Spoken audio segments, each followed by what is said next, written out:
ប៉ុន្តែហាងខ្លះយកតានេះឲ្យយើងឲ្យមាននឹងលក្ខខណ្ឌតានេះអីធំត្រូវដល់ពេលអីវ៉ាន់មានបញ្ហាយកមកដល់ប្រាប់ថាយើងនឹងប្រើខុសលក្ខខណ្ឌក៏ប៉ុន្តែមិនមែនទូរស័ព្ទនឹងសិនទេគាត់យកគ្រឿងសិនមកដាក់បញ្ចូលគ្រប់អីវ៉ាន់មកទឹកទាំងអស់ឲ្យតែមើលទៅឃើញ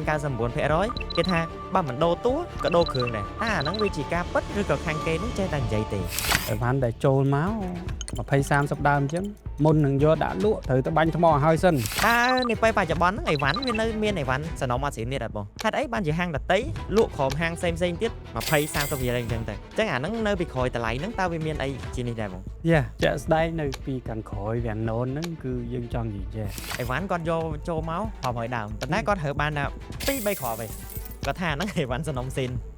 ប៉ុន្តែនៅពេលដែលគេរកឆាតដើមគាត់រកបានឯគេទោះបី Apple មាន system មួយហ្នឹងមែនមានន័យថាជាងនៅខ្មែរគេអត់ចេះឆ្នៃដើម្បីកុំឲ្យ load message ហ្នឹងបានទេណាដើម្បីកុំឲ្យញៀវចោតថាម្ចាស់ហាងហ្នឹងដឹងអញ្ចឹងហើយនៅលក់ឲ្យគាត់ទៀតត្រូវចេះសម្ដែងទៅជនរងគ្រោះ